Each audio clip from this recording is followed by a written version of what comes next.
I really feel in New York City, I do need protection. And unfortunately, the police department, as big as it is, cannot protect everybody. All right, so you do have to protect yourself.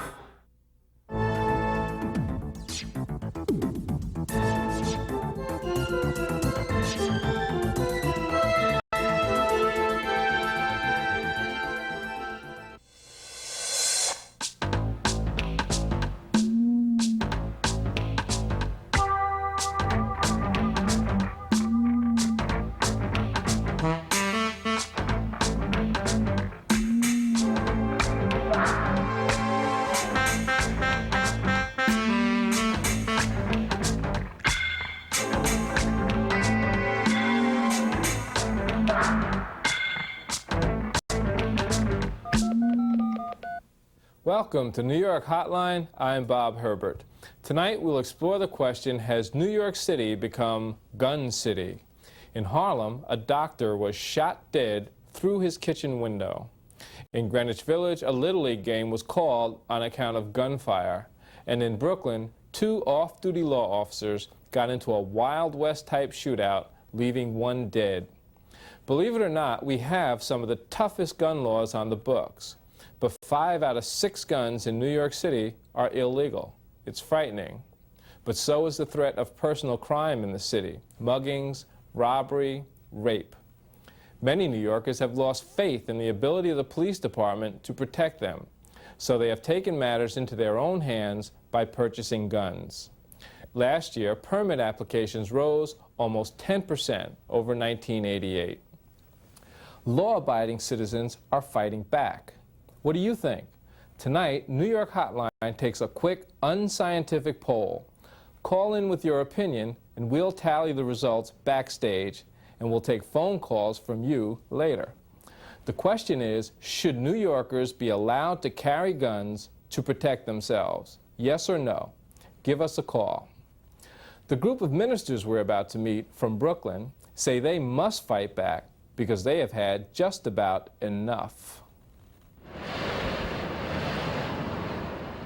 Crime has, on the count of drugs, has really turned the whole neighborhood around.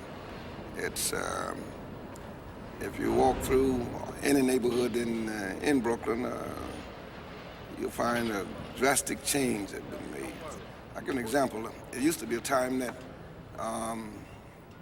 in all of the churches and synagogues, you could leave the doors open, for instance, and a person could come in and have prayer at noontime, for instance, or any time a person wanted. We used to leave these doors open, and many of the churches could leave the doors open, and people walking past want to come in and have prayer, come down to the altar and pray and get up and leave. Fine. Can't do that no more. Many of our parishioners are afraid to even come out because of the fact that they are afraid of being mugged or their life being taken.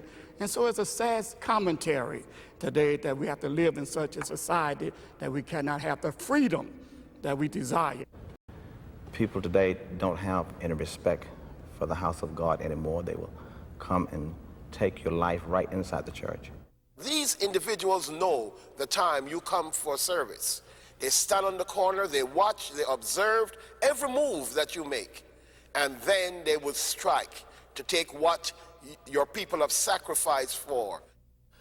It's over 100 churches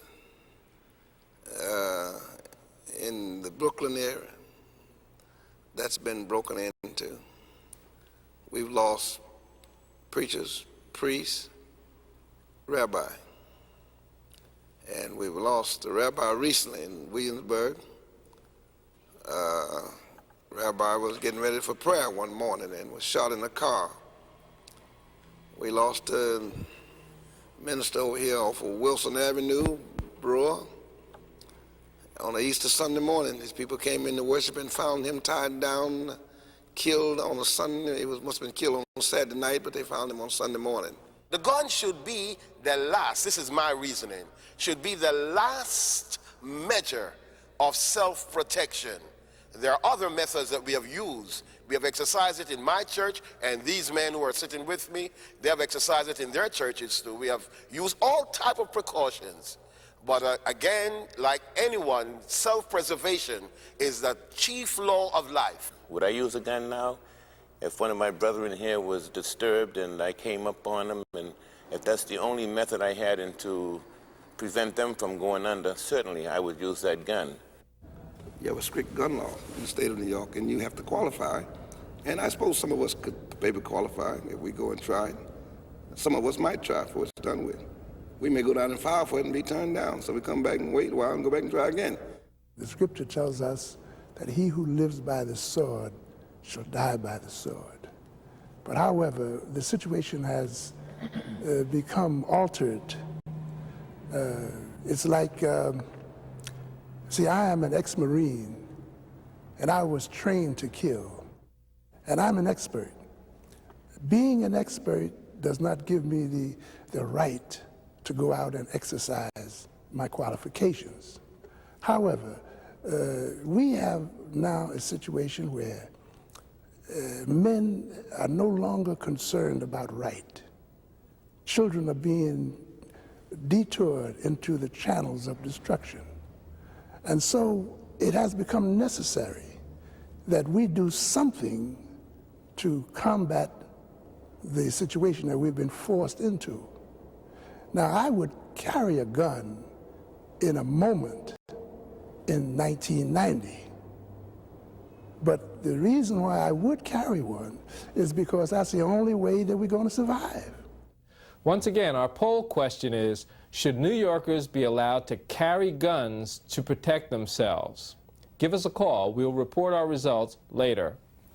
Last year, over 450,000 felonies were committed with guns. John Toscano, the man we're about to meet, is a business owner, and that statistic is his greatest fear. How are you today? My name is John Toscano, and I have a fast food business located at South Street Seaport in Lower Manhattan. And my business is called South Philly Steaks, where we specialize in steak sandwiches, the Philadelphia style, okay? And my business here is strictly cash. Being I am known around here as an owner, and people do know I carry money, I do have the fear of being held up. I also have the fear of being hurt or possibly killed. And unfortunately, we do get clowns that do come to the counter. We deal with like 200-300 people a day here at my counter, okay? On the weekends, we handle a lot more. And on the average, I might get 1 or 2 people a day that will give you a hard time. They may have a bad day, all right? And they'll abuse you. 2 or 3 times, people try to come behind the counter, whether they had a few drinks in them or they were just being jokers, okay? But once they cross that line, I don't know if it's a joke anymore. And I don't know if they intend to hurt me or somebody behind the counter, or if they intend to rob me. But if they intend to rob me, take what you want, don't hurt anybody. But if you're gonna hurt me to end my life, then I'm gonna resist and I'm gonna fight back.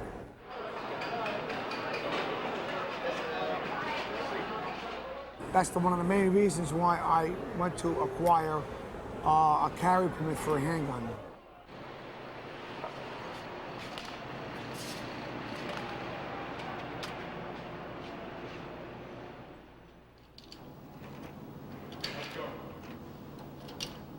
I do enjoy shooting a handgun. Okay, it's a sport.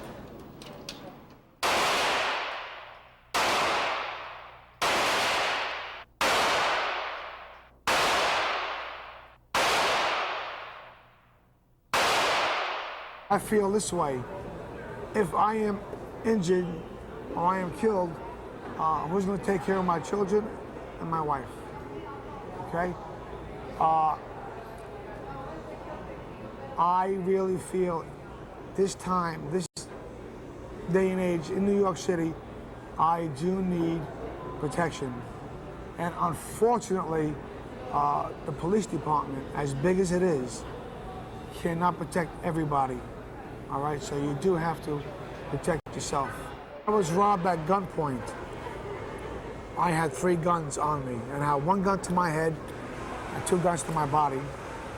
And I was told a number of times they were gonna blow my effing head off if I made a move, okay? And I'm here today, I didn't make a move. I don't wanna shoot you if you were coming at me, if I could get away. But in the event, it's my life, and I have no other means. I can't hide behind something, I can't run away, then I'm gonna draw my handgun, and I'm gonna use it to the best of my ability. Joining me tonight are Flora Kalau, a social worker from Greenwich House who opposes all guns, Steve Dandrilli, a former city cop who now helps people get guns, and Richard Aborn of Handgun Control Incorporated, which is Sarah Brady's anti-gun group. No more calls now. We'll give you your results shortly. Good evening. Thank you for joining me. Steve, we'll start with you. Sure. People are saying if the cops can't protect me, then I'll protect myself. I'll go out and I'll get a gun, and it'll be up to me to defend myself. Is that a reasonable posture? I think that it's reasonable to think that government ought to have the moral, legal, and ethical responsibility to protect its tax-paying citizens against crime and the threat of death. I think that People are saying now that government is not doing that. Are they correct? That is correct. In fact, I, as a former police officer, was shocked myself after I... Shocked, not shot. Shocked, Right. as a former police officer of 15 and a half years in active crime precincts, that I realize now, only now that I am the head of a security company, out of the police department over 6 years, and I assigned our attorneys to do a review of the law. And you found? And we found that even in cases involving federal cases, circuit court cases, that with the doctrine of sovereign immunity, the police departments of the United States were not enacted or created to protect society. Steve, hold on a second. Sure. What I want to know is, are the cops falling down and is government falling down on enforcing the law, protecting its citizens, and do you think citizens ought to be able to arm themselves to protect themselves? I don't think we can. I don't think we can blame the individual police officer. Government? Government, Big Brother. Okay. Big Brother, the guy that you can't account for. But I want to get you on the record because I was talking to you before the show. Yeah, the guy that if you say, all right, lieutenant or captain or inspector or chief, what's the answer? Well, I don't know. I have, you know, they Should New Yorkers be Yes, allowed to yes. have a gun? Absolutely. Anybody? Unequivocally, no, not anyone. No one should. Law-abiding New Yorkers. Law-abiding, tax-paying, responsible, trained individuals should have the option of choice the same way a woman has the option to have an abortion. Richard? There's a big danger in this. There is a growing perception in this town that everybody should run out and get a gun, pack it, and they'll be safe. It is a false sense of security. There is this sense in town that a gun is a panacea of self-defense, and that's wrong. Studies have shown, since we're talking about statistical analysis, studies have shown... I disagree already. Studies have shown that you are 40 times more likely to be harmed with your own gun that you carry for self-defense than you are to use it offensively to defend yourself. Not according to the Justice Department. Let me finish, Steve. Let me finish. To let you go unabated, let me do the same. NYPD, which Steve was a member of for 15 years, I think still gives the advice that if you are the victim of a robbery, although you may want to resist, you're better off to blow a bugle, giving up your ring, giving up your wallet or whatever, and coming out of the thing alive. Steve was a cop for 15 years. I was a prosecutor for 6. I unfortunately have to tell you that many of the murder cases I prosecuted were the result of victims of robberies resisting the robberies, where the robbery would not have turned into a murder. So we have to be careful about this. Actually, that just happened the other day. A 77-year-old man went into a bank lobby. He was going to make a deposit. He was being robbed, tried to pull his own gun, to defend himself, and he was killed. But Bob, that's an isolated situation. If you take statistics across Richard's the telling board, me it's not isolated. It's not isolated. I'll tell you another incident if 2 we weeks ago. analyze the United States Department of Justice statistics, if we give some credibility to that organization, the Justice Department of the United States of America, we'll find that more often than not, a gun in the hands of a responsible, trained individual will ward off an attack without firing a single shot. But Richard, let me ask you the same question that I asked Steve, though. You're a former prosecutor. Right. Do you think government now is falling down on the job, though, of protecting its citizens? I think government has failed to address the root causes of crime, and I think that's what we ultimately need to discuss tonight. We can talk about gun control, whether you should carry a gun or shouldn't carry a gun.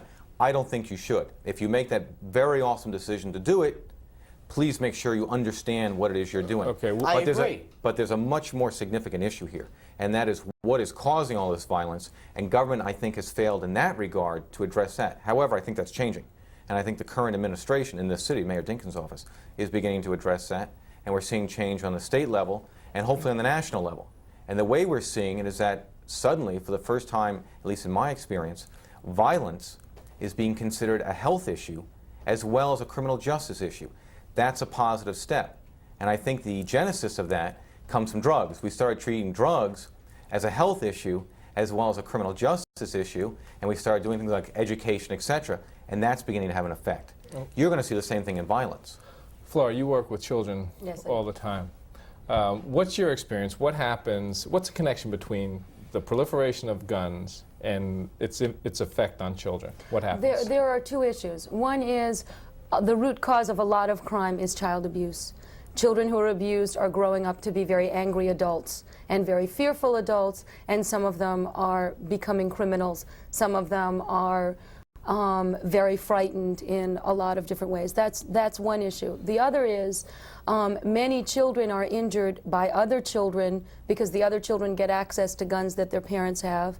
Many children are injured by themselves, injuring themselves with guns that they get access to from their parents, older brothers, uncles, grandparents, etc. So you have these accidents, kids playing with guns. Absolutely. There are accidents between children playing with guns. There are children shooting other children because on TV the person then gets up, or you see the person in the next episode, or you see the person on another show, and they don't understand that somebody ends up dead. So they don't have a sense of death or the real danger of playing with guns, that sort of Absolutely. That sort of and then the other issue is the issue of suicide. Boys are more successful at suicide in this country because they have access to firearms. Girls attempt suicide more often, but because they don't have as easy access to firearms, they are less successful and therefore more likely to end up in a hospital or in some kind of treatment program. But we're essentially letting our sons kill themselves by having so many guns. Richard, we're talking about children here, but your experience kind of in general, guns proliferate. What happens to the general populace as a result? I think the proliferation of guns, you have a Wild West mentality. We have a siege mentality taking place in this city. We have urban stresses occurring to every single one of us every day. We have fights over seats on the subway, parking spaces. I mean, imagine what's going to happen in a city like this if this gentleman's program is enforced, if you will, everybody starts carrying a gun. My God, an armed citizenry in a city like New York, you're going to have shootouts all over the place. Bob, Steve? first of all, I'm not advocating that everyone carry a gun. Okay. I most certainly don't even advertise or solicit business. What I'm advocating is the right of choice among responsible, law-abiding, trained individuals. It's a lot different than what Richard Which is would mean saying. a substantial number of additional people would have guns. Yes, Is that correct? but I mean, you actually, yes. in fact, tell us what you do. Okay. Right? All right. When I left the police department 6.5 years ago, and I carried a gun for those 15 years as a police officer entrusted to protect people and to protect and uphold their rights But what do you under do the now Constitution. for a Now I help qualified individuals that come to us, individuals that own mama and papa stores like John Toscano, individuals like the reverends that appeared on your preview that are now saying that the drug addicts and the criminals have taken over their communities, that people can't even go to church anymore, that are coming to us that are saying, Mr. Dandrilli, I do not want a gun, I need a gun. I have a clean record. I have never been arrested. I've never been in a mental institution. I'm willing to take training. I'm willing to submit to fingerprints and a mental hygiene check. I'm willing to pay the $135 fingerprint fee that the New York City Police Department requires. And I need to carry a gun because when I call 911, I can't sit there and wait for a half hour for the police to respond So when you, or not respond. This person comes to you, what do you do?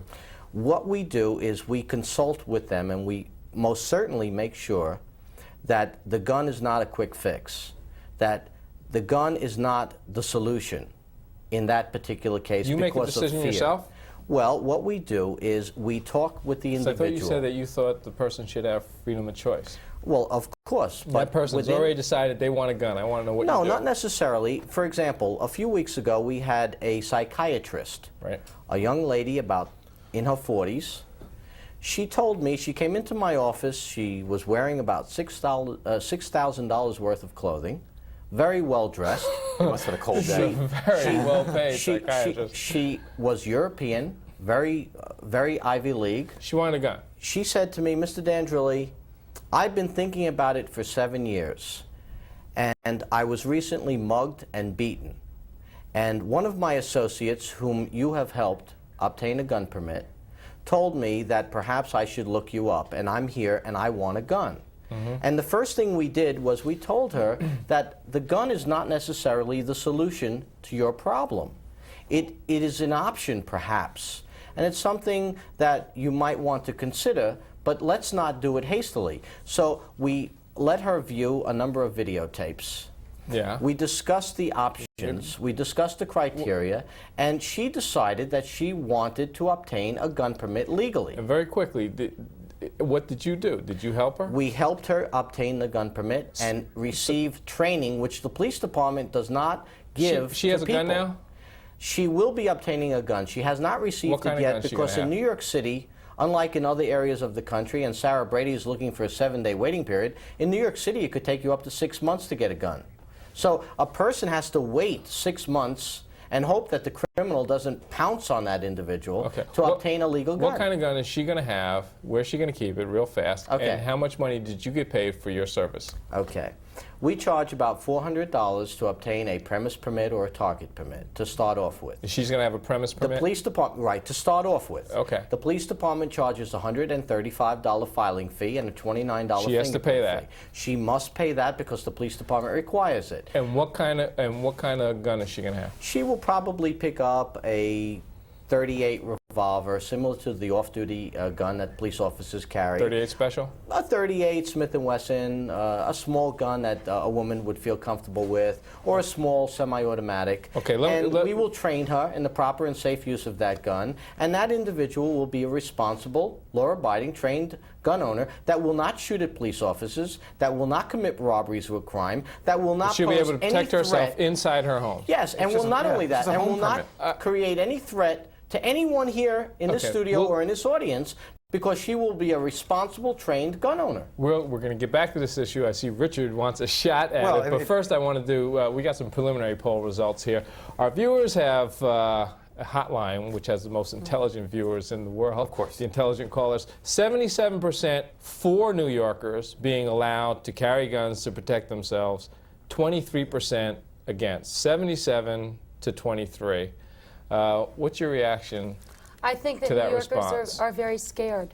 And I think that people who carry guns are also very scared. And a lot of the people I've worked with, both adults and children who've been crime victims, have been shot because the person carrying the gun was scared. Do you think that's an unreasonable reaction? I think that it's the way a lot of people are feeling right now. People are starting to feel despairing and hopeless. And it's why I choose to work with children, because there's a lot of hope left if we work with our children. Richard, what's your reaction? Well, as you know, you and I were discussing the poll you were going to do before the show. And I think I said to you, I think it'll be 80% will say they want to carry a gun. You're close. And 20% will say they don't want to. Right. I think I was pretty close. And I think you're absolutely right. People are frightened. The gun is a quick fix. There is this, again, this false sense of security that they're going to be safe. They're going to be carrying illegally because you have to get a permit in order to have a full carry permit, which is very difficult to get in this city. Why is it very difficult? I think it's we're going to get to that. I think it's extremely dangerous. Do you realize that, unlike driving a car in this state, you do not have to undergo a safety training course before you're allowed to carry a gun? There is no mandatory safety training? Now, Steve, that's absurd. Now, you would expect this kind of a response as well. Is that correct? The response, I would expect people, responsible, intelligent people, to assume that if they are going to pay tax dollars, hard-earned tax dollars, and allocate a large expenditure to a police department, that police department should be obligated to provide protection with no excuse. Are you saying that the police department is not? I am saying, as a former policeman, that I know the police department is not protecting me or you or anyone else here, and they're not obligated to. So you think this is a reasonable reaction from the public, even though this is a small sample? I think that as long as the reaction is continuing, and it is definitely continuing, because we do business without advertising or soliciting whatsoever, and we're doing, the police department reluctantly had to admit last week that they have experienced a 30% increase in firearm pistol permits in the last 6 months. Now, that is definitely a sign. It's very simple. If we reduce this problem, all right, and take out all of the complexity and just look at it simply, you are either going to protect me or you must allow me to protect myself. Okay. It's very simple. I want to go back to you can't have the cake and your eat it. psychiatrist, and I want to give Richard respond to that. Well, she will be able to have a gun in her home. Is that going to help her at all in any way? Chances are not. First of all, the woman thought about it for 7 years, and then suddenly she's given a machine that's designed to kill with no training. Right? No, I didn't say that. No, we are going to train her. Well, the same way a rookie police officer for the first time Steve, gets on the department. You got to give him a chance to answer the question, training. and then I'll give you a rebuttal. Thank you. But Steve, you're not the government. Thank God I'm not the government, because the government is not doing its job. I won't comment on that. But you're going to get to the rebuttal. Thank you.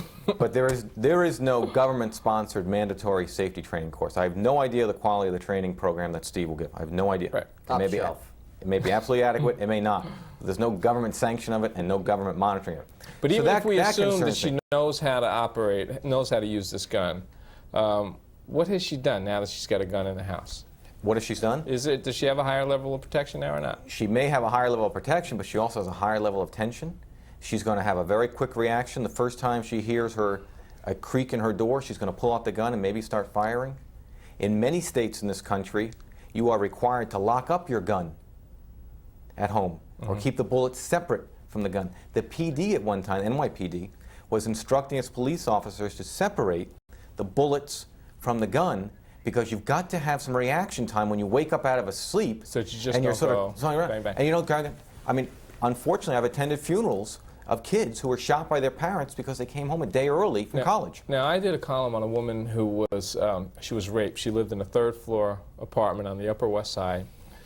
The guy came through the window, climbed up the front of a brownstone, came through the window, raped her. He falls asleep. She managed to run out and get help. The police come and they arrest this clown. He was subsequently convicted. It was an open and shut case. When she picked up the guy's, when the police picked up the guy's jacket, a hypodermic needle fell out, which immediately raised the question of AIDS. So the woman's been raped. Now she's worried about AIDS. If she had had a gun, she might have been able to defend herself. I want to find out from each of you whether you think this woman would have been better off if she had had a gun. We'll start with you, Richard. You know what? I hope to God she doesn't have AIDS. But assuming she doesn't, and the likelihood is that she probably doesn't, she's alive. Had he had a gun and she pulled out a gun, I don't know what would happen. Don't get me wrong, there are no absolutes in this. Yes, guns have been used on occasion to adequately defend oneself. And it'll continue to happen. I mean, that's one of the reasons they exist, is to shoot to kill. So there are no absolutes, but she's alive. There's no question that she's alive, and we don't know what the outcome would have been had he had a gun, she pulled a gun, and there had been a shootout. Flora? Well, I'm thinking in terms of she's asleep, she's in her apartment. Does every time she hears a sound, he might have, even if she had a gun, she may still have been raped, because the gun may not have been under her pillow or at her bedside. What probably would have been better protection is a big dog. who would have awoken her or attacked this person before he got into her apartment. So I don't know that the gun is the answer. And Steve, I assume you believe she should have had a gun. Not necessarily. I believe Okay. in the right of choice. I don't think that you or Richard or this young lady to my left or a judge or the police commissioner or the mayor should have the right to choose for this woman whether she wants a gun. I think that in America, a land of democracy and the Constitution, that we have the right of choice, and providing that this woman has a clean history of mental, a clean mental record, is not a convicted felon. She's an is willing absolutely to solid take, citizen. A solid citizen has a right to bear arms for self-defense because of one reason and one reason only. And I'm not going to argue the Second Amendment right to bear arms. Well, we're going to talk about that too, so you'll get a chance to argue it. Self-defense. And the police cannot protect us, so we, in the absence of that police protection and the police accountability for not protecting us and our inability to sue the police for not protecting us because of the doctrine of sovereign immunity, which we well know, and the police hide behind. Well, we're going to know well after you get finished telling us about it. To protect ourselves, we cannot be caught between a rock and a hard place. You protect me, or you allow me to protect myself. I'd like to hear, very quick thing? just one second, and I'll get to you on that. We want to hear from the viewers on this issue of the rape victim and whether you think she would have been better off with or without a gun in the house. Richard, yeah. Without using the modern buzzwords of the right to choice, right, in parentheses, trying to capitalize on the abortion issue. This is the exact same argument the NRA made when there was an effort in this country to ban machine guns. They said, we should have the right to choose to defend ourselves with any kind of firearm we wish. If you take that argument to its logical extreme, you can have any kind of gun. You can have a bazooka, you have a rocket launcher. If you have a rocket launcher, you'll definitely wipe the guy out. There'll be no problem at all. Or a hat pin, or a conductor's whistle, or mace, which will do you no good either. I'm not Mace might be talking very about effective. the NRA. He mentioned the NRA. I'm not talking about semi-automatics. He mentioned semi-automatics. I'm reducing this argument or this debate to one simple thing. If we were to take everything and put it in a funnel, when we reduce that funnel to the simplistic whole, it comes out very simply, and I resort to that again. Protect me or allow me to protect myself. Flora, you teach children self-defense. Yes, I do. You're opposed to guns, though, as a form of protection for ordinary That is correct. citizens. So what do you teach children to do? And how young are these youngsters? We have preschool classes on making emergency phone calls, on calling out for help if you're in trouble, on alerting somebody if somebody's, trying to hurt you, on saying no, just basic assertiveness and gross motor skills development. For children who are out on their own at all, and some of the children I work with are as young as 5 and on the streets on their own, we teach them basic hit and run techniques, how to break out of holds, how to use the strongest parts of themselves. Give me an against the example of a basic hit and run technique. Basic hit and run technique is if somebody was trying to hurt me, I'd kick him in the knee, because it only takes 5 pounds of pressure to dislocate a kneecap, and somebody cannot run after me with a dislocated kneecap. And what else do you teach kids to do? So that's one of the things. We teach them how to break out of holds if somebody has them in a hold, how to bite, use their own physical beings. Children are faster than most adults. They can run faster. They can hide in smaller places. So we talk to them about what they're concerned about and work with them through game playing, role playing. Now, why are these how to get out children of it. in touch with you in the first place? How did this? Some of the children I work with have already been crime victims. Some of the children I work with have been witnesses to crimes against others. They were present when a mother or father was mugged. They've been present when a mother, babysitter, or grandmother was raped, when a sibling was assaulted, or themselves have been assaulted. Some of them are children who were referred to me because they're so-called problem children that are too aggressive, and they were referred to me to really help them deal with their aggression. Do these techniques help? I mean, do you see examples of children who have escaped from dangerous situations or who have protected themselves?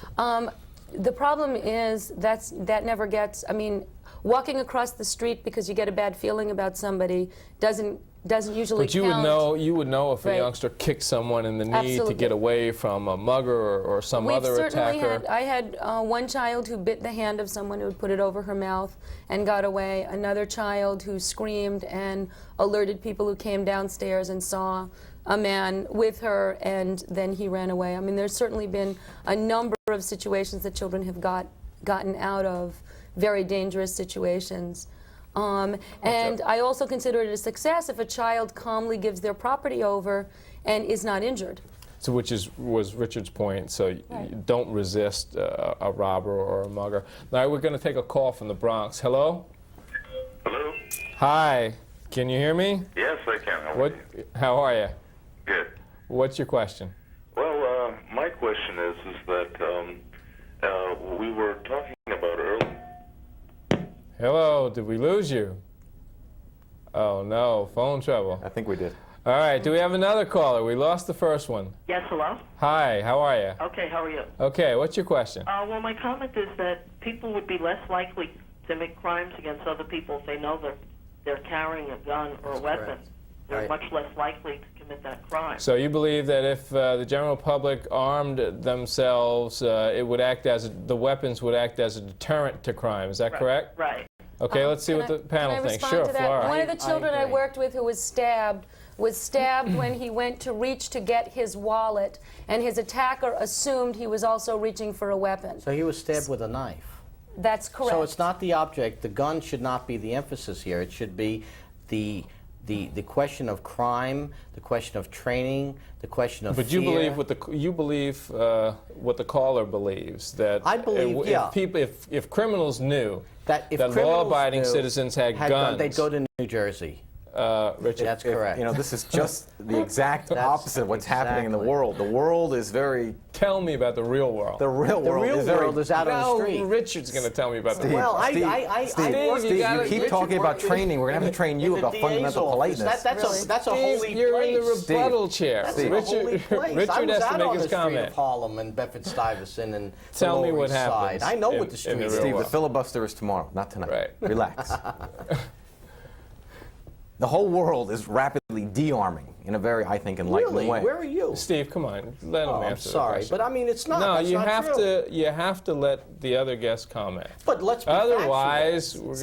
we're gonna bleep you. All right, but let's be factual, please, Richard. Let's be factual.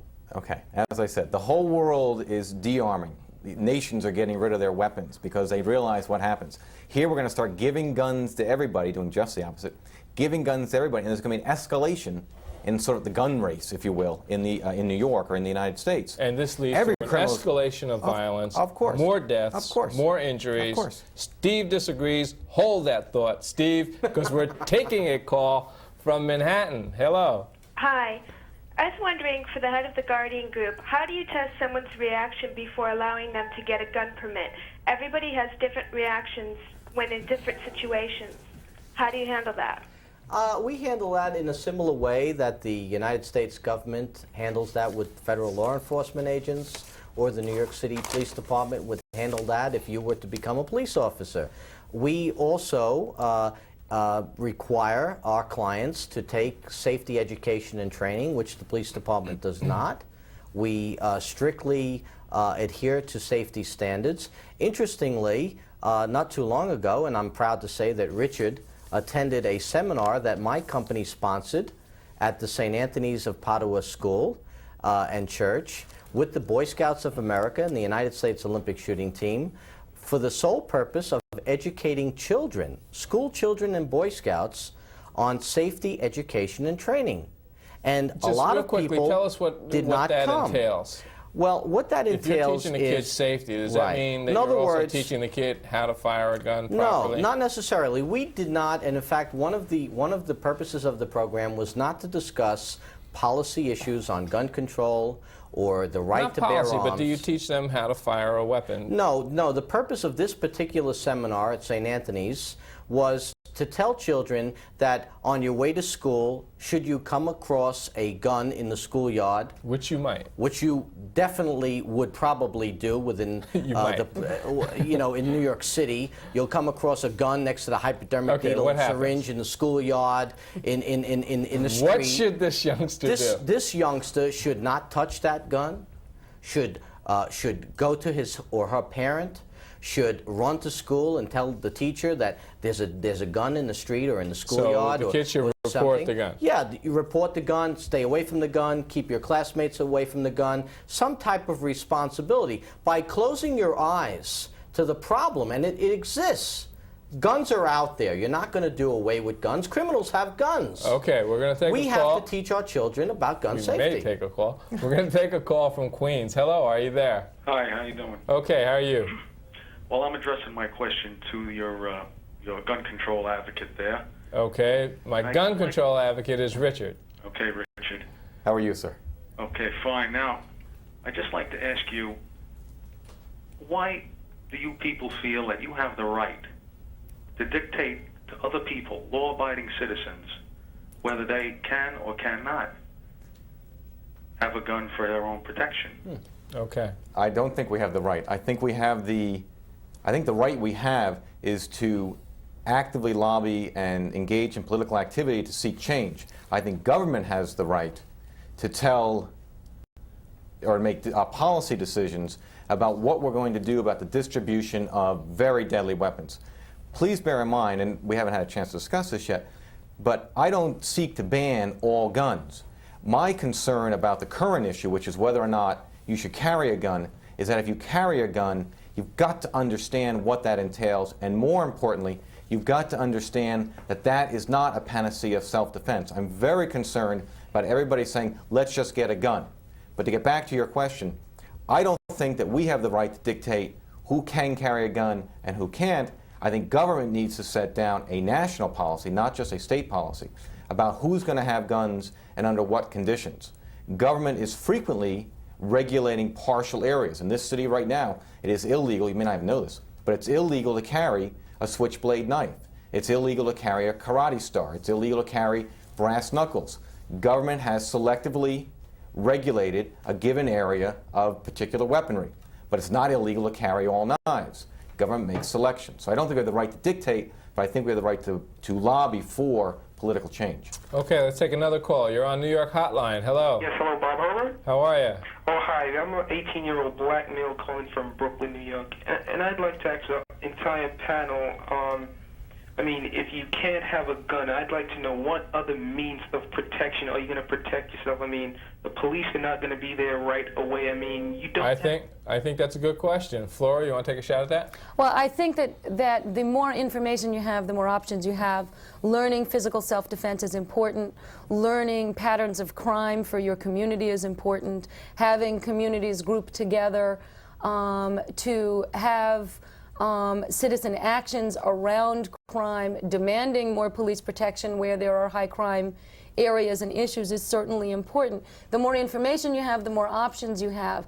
I think that the problem with guns is, as I stated earlier, my experience is more people are hurt by guns than are protected by guns. So that there are other options in terms of physical self-defense. Can you, real quickly, can you be more specific in terms of options in the real world? Okay, options in the real world is learning physical self-defense. Options in the real world is learning where you can go to for safety. Options in the real world is traveling in groups, not by yourself, as a means of protection. Options in the real world is a big dog.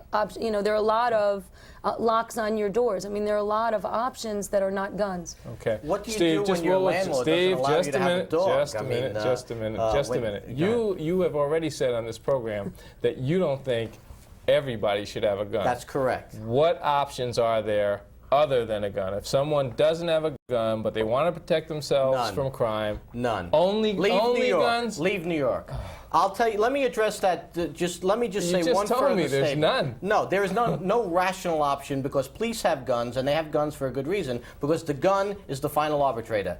Now, if you saw Raiders of the Lost Ark, where the guy put out that whip, the guy took out a gun, and that was the end of the case. When this woman is confronted as we leave the sanctity of this secured studio, and we go on the subway tonight. You're traveling in a world that sounds like Raiders of the Lost Ark. It is. Hold on a second. I didn't create it, Richard, and you didn't create it. It is out there. You said no options besides guns. That's correct. Richard, are there any other options? Leave New York, I said. Besides guns? Yeah, I think there are. I think Flora has addressed them. And I think, you know, we're being flippant about this, but I think this is sad. Movies and these kind of statements glamorize these weapons. These things kill. And when you're dead, you're dead. You don't get up and do Raiders of the Lost Ark number 2 or number 3. People, tax-paying people that work hard for a living, that don't make it home to their families. And that's the sad thing about it. Not the criminals that get killed by guns. It's sad when we have police officers that are killed by criminals, and it's sad when innocent people get killed because they can't defend themselves. Steve, we're going to take a call. That's what's sad. A caller on the line from New Jersey. Hello. Hello. Hi, how are you? All right. What's your question? Well, my question is to your gun advocate, gun control advocate. Wait, which? We got a gun advocate and we got a control advocate. We got 2 control advocates. I'm asking. Yeah, this is addressed to the gun control advocate. Okay, Richard. Please. Yeah, right. In regard to gun control, are you prepared to rescind the Second Amendment right? I mean, how far are you prepared to go with this? That's a good question because we wanted to get into this issue anyway. Go ahead. Are you going to meddle with the amendments? Well, we don't need to meddle with the amendment because the Second Amendment, contrary to what you may think, is not a constitutional guarantee of an individual right to bear arms. There have been 6 major United States Supreme Court cases decided in the last 200 years that have unequivocally said that the Second Amendment was passed in order to guarantee the states the right to maintain a state militia. And if you want, I can talk about the historical basis. No, I do want you to talk about the historical basis. We're going to keep it tight, but I think that the viewers need to know this. Let me try and condense it. The Second Amendment was passed because it was promoted by the Anti-Federalists during 1789, during the constitutional ratification debate that took place in the original 13 states in this country. It was passed because the Anti-Federalists were concerned about this newly formed central government that they were concerned was going to be a very strong government. They had just emerged from the revolution against England and knew what George III, with his large standing army, could do. George III, a strong central government, large standing army. They didn't want that. They wanted their states, their individual sovereign states, to have the right to maintain their own army, a state militia, so that the strong central government could not overpower them and take away their free choice. Therefore, the Second Amendment was passed. And let me just add, may I just add, the Second Amendment does not say the people have the right to bear arms. You have to read law in its entire context. The Second Amendment says a well-regulated militia being necessary to a free state, the right of the people to bear arms shall not be infringed. The people meaning a collective people. And it refers specifically to the militia. The state. Right. I disagree. Steve, I know you disagree. I disagree, but I wouldn't want to hang my hat on it because I'll let the Supreme Court decide that, not Richard Aborn or handgun control. I think, again, if we analyze the situation, recently I was watching television. Is this a long story? No, this is a very short story, actually, because I'm getting better at short stories. But in a television commercial, a lot of the viewers will probably relate to this, it was a major company, and it was reduced to, okay, if you're making me a promise, put it in writing and stand behind it.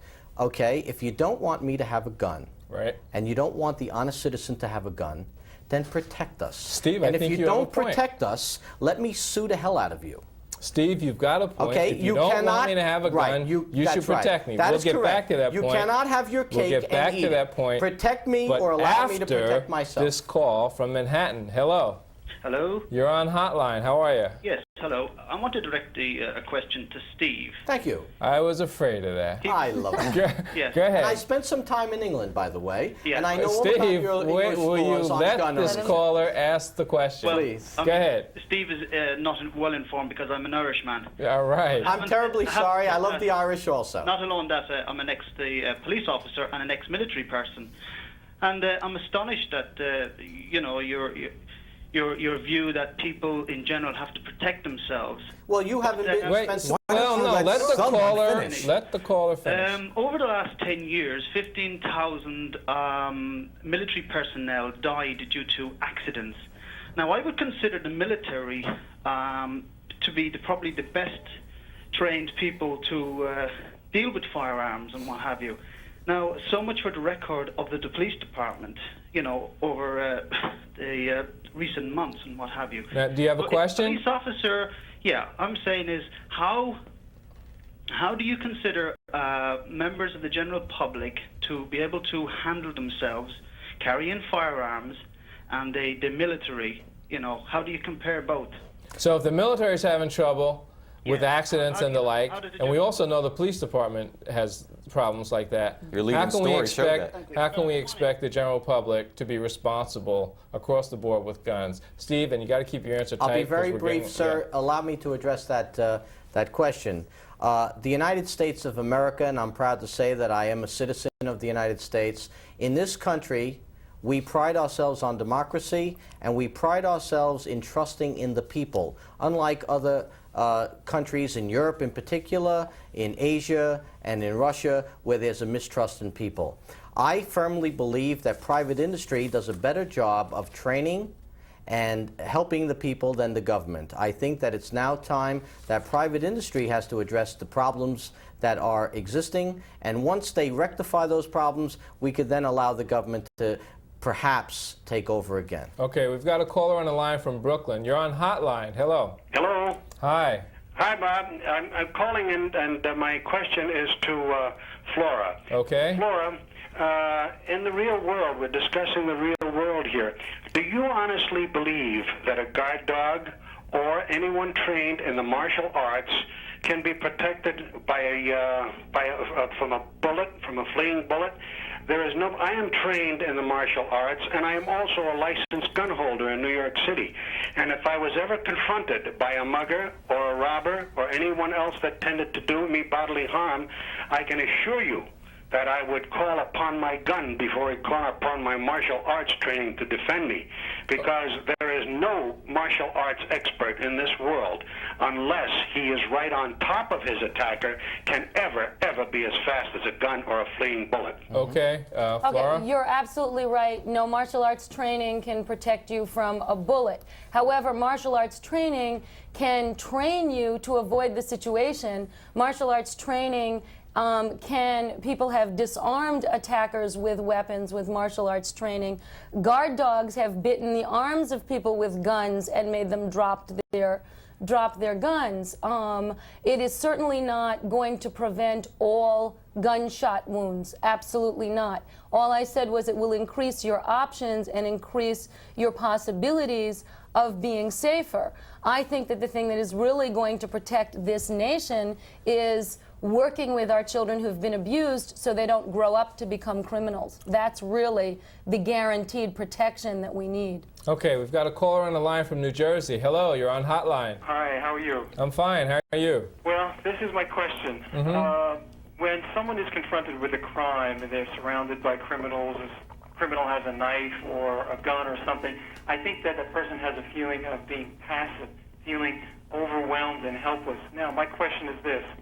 Given that, doesn't this I'm going to ask the panel, given this, does the panel think that this transcends into other areas of society, other problems such as corruption in government, dirty streets, so on and so forth, this feeling of helplessness and not being able to do anything about the situation? Did you understand that question? I don't understand that question. Are you still on the line? Yes, I am. Your question is not clear. You mentioned this feeling of passivity. Well, let's say I'm walking down the street and three guys surround me, one has a knife. I'm helpless, really. Yeah. And I have to take my wallet out and give it to them. And then later I'm left with this feeling of helplessness and passivity that I wasn't able to defend myself. I wasn't able to do something to change that situation. People that have guns that are well versed and trained in the proper and safe use of guns know that a gun is not to protect your property.